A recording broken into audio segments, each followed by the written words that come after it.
بسم اللہ الرحمن الرحیم۔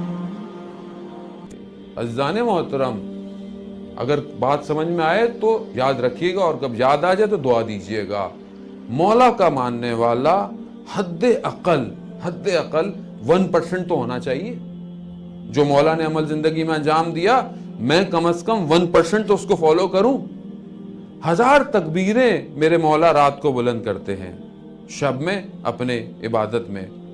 مولا کے ماننے والے کو 1% تو کرنی چاہیے، نہیں کرنی چاہیے؟ یا وہ بھی نہیں کرنی چاہیے؟ 1% کتنی؟ 10 تکبیریں۔ 10 تکبیریں بلند کر لیں رات کو، کیا ہے؟ کچھ رکعات پڑھ لیں۔